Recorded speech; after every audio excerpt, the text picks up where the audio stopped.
I'm going to show you how we harvest our own food and live a life of self-sufficiency here in Krishna Valley.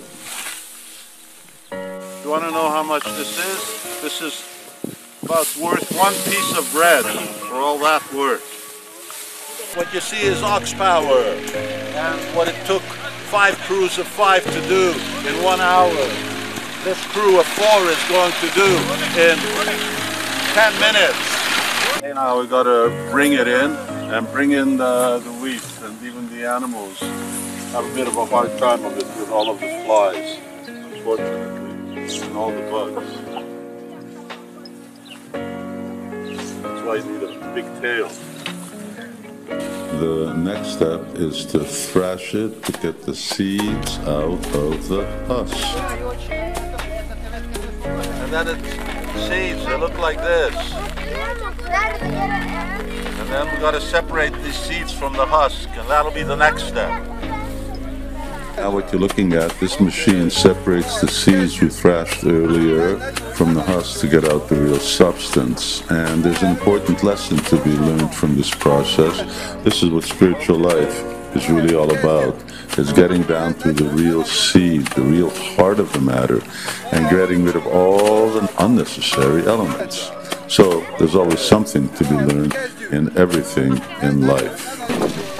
Okay, so here you see it. We're grinding the wheat, and it's going to come out as wheat powder right here on the bottom. Here it is. This is what it looks like. Beautiful, fine wheat, super digestible, great roughage, and we'll get back to work again over here and just fill this up so we can take it to the kitchen. This is what we've been working for.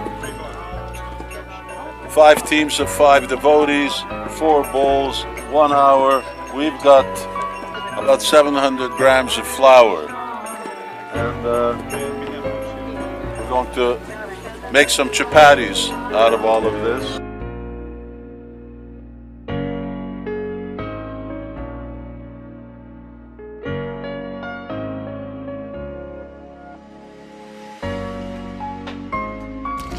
Now, this is the end result of the wheat we harvested earlier. This is the first chapati of the season. All glories to the Lord. Then we add a little butter to flavor it. You know, food doesn't come from stores. Food comes from nature. And it's a lot of work to get that food on the shelves, and there's also a lot of karma behind getting that food. Therefore, in a karma-free, or at least living at a minimum type karma lifestyle, you want to eat things that are involved with minimum amount of violence. So you can see here, we're cutting the wheat, we're threshing it, we're grinding it, there's no blood. No screaming animals. And at the same time, you can actually appreciate how much work it takes to actually put that food in your mouth. But it's not just a matter of a lot of work.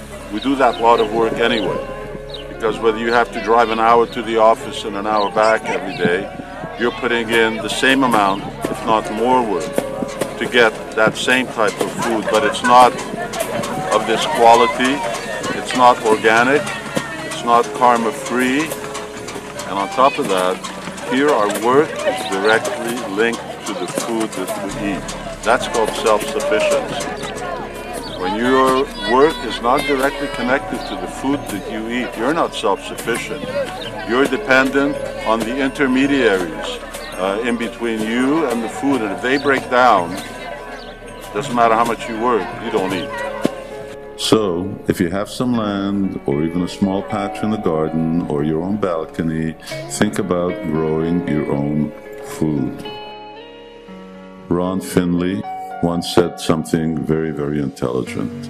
Growing your own food is like printing your own money.